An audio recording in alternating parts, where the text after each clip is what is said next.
ending the craft tacit knowledge. William Cobbett, member of parliament and a radical reformer, his cottage economy book of 1822, radically lamented for the end of the cottage economy and attacked the rise of industrialization, and especially our own dear home product, beer. And it's beer at the center of the Luddite movement against modern industrialization, that Cobbes sets it up against all of modernity. Return to craft knowledge. So what were these radical Luddites up against? Well, automation and machines. Of course, that's what we know all Luddites are against. But what are the particular characteristics that are happening with the Industrial Revolution and beer? And by the way, it's beer that's leading the Industrial Revolution, not textiles, not pottery. It is beer. And the characteristics of industrial production, of course, are large factories, integration of processes under one roof, mass production, now for exchange. That's why hops are introduced. They give a better, longer lasting beer, and you can move them around. They're not for local consumption. The concentration of labor on one location, the growth of cities around these factories, the use of instruments and machines, the idea of repetitive motion machines, standardization, and of course, the end of craft knowledge and the skilling of labor, all characteristics of the modern, and it happens exactly in these places. Here's the assembly line production of the Whitbread Porter Brewery in early 19th century in London. And look at that. There's a modern factory all chugging along from left to right and down below, and then the export. But look in the upper left-hand corner. If people can see this, maybe I'll try to zoom in on that a bit. The upper left-hand corner, some of you that know the history of science and technology, you'll know what is that thing on the upper left corner. That's running this whole machinery process, and it is Watt and Black's steam engine, which they beautifully dub. If anything, if the Victorians and the pre-Victorians destroyed it's the notion of God as prime mover, they call the steam engine the prime mover. And it's in the steam engine that we find the basic prime mover of the Industrial Revolution, converting heat to work by the impetuous force of steam. I love that phrase. It's from Helmholtz, the impetuous force of steam.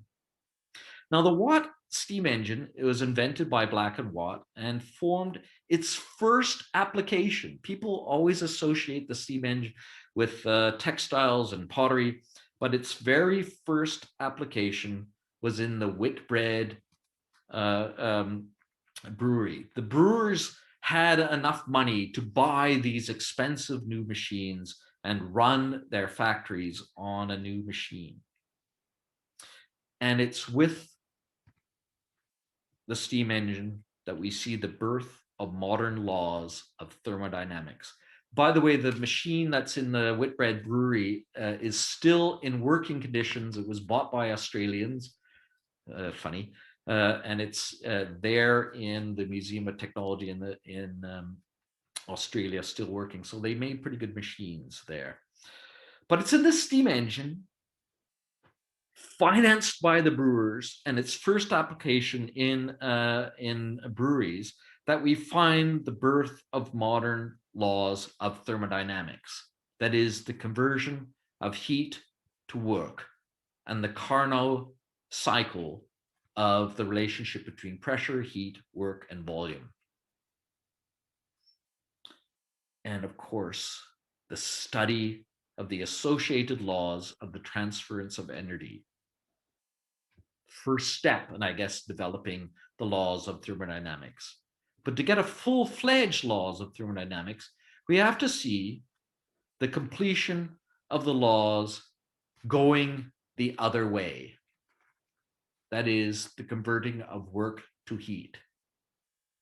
And funny enough, since I am belaboring a point or hammering a nail home, the very site where the final move in the laws of thermodynamics happens, we all know this guy, James Prescott Joule, but we don't, or we might not know, that he was a brewer. In fact, the son of one of the most illustrious brewers in England.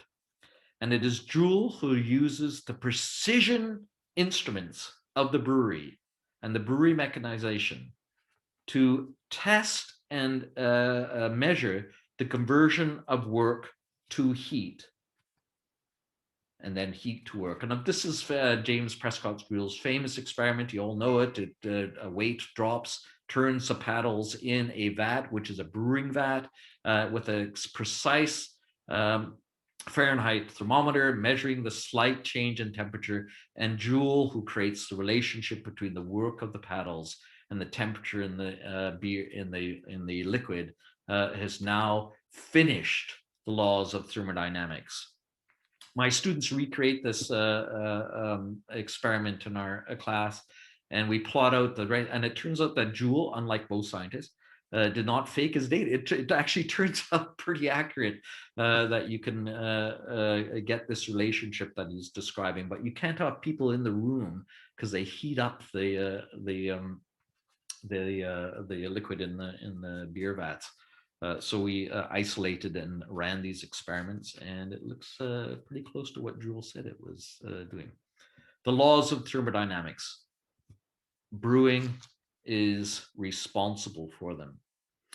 In the middle of the 19th century, brewing was a major, if not the largest, scientific industrialized process in the world, vomiting out scientific theories in its works.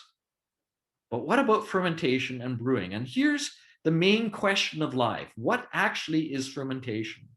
In the Middle Ages, it's associated with alchemical processes and associated with gestation and life and woman and the mysteries of things that the alchemists associated with the gestation of life. But by the scientific revolution, the occult and the tacit is replaced with measurement and motion. Heat is a motion. But what about life and fermentation? So we turn to this guy who is very important these days because of vaccination stories and our magic bullet that we hope to come from this tradition. It's in Louis Pasteur, who was a French chemist. You should know that he was a French chemist first rather than a biologist. The reformer of vaccination, the discoverer of bacteriology, all these great stories we tell him, but it's in his reform of brewing that the world changes. Fresh from his debate with Pouchet on the origins of life and spontaneous generation, where Pasteur wiped the floor with Pouchet using some kind of dubious ways of doing it, but he certainly wiped the floor of Pouchet, who held that there was spontaneous generation, and Pasteur said there wasn't. The set of experiments that oscillated between these two titans of chemistry in the mid-19th century now turns to the study using the same methodologies of the diseases of beer and fermentation, and the importance of keeping beer healthy in its industrialized process. Fermentation, for Pasteur, is a living agent, like an infection. That's what he's saying all disease is. And that's how he's defeating Pouchet, to say nothing comes from, unhealthy minerals or anything like that. It's from living agents that cause infection. And what's happening in fermentation and the disease of beer is like an infection. And so Pasteur used experiment to control that infection. And he isolated the agent, yeast. This is his famous work, a study on beer, its diseases, its causes, and its procedures for rendering it unalterable. Very famous. This is the major shift, not only in understanding of fermentation of beer, but in its understanding of microbiology and the birth of controlled experiments in microbiology. Okay, so Pasteur isolates the agent, yeast. And here's some of his microscopic illustrations of yeast, and especially its relationship to heat, discovering the ideal relationship between the infection of yeast and the infection of other agents that cause beer to be diseased. And the ideal relationship is related to that measurable temperature described in the earlier part of this lecture. And well, I'm going to talk a bit about what he does, but do know that this study on beer was not benign. Why was he studying beer? Well, France was just emerging, broken and limping from the Franco-Prussian War of the 1870s, when it had its posterior kicked by Prussia, and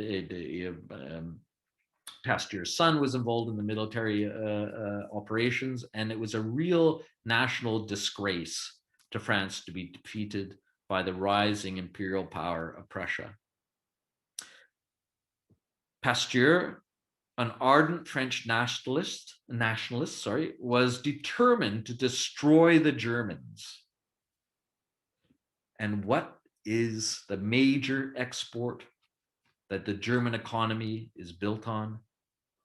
Beer.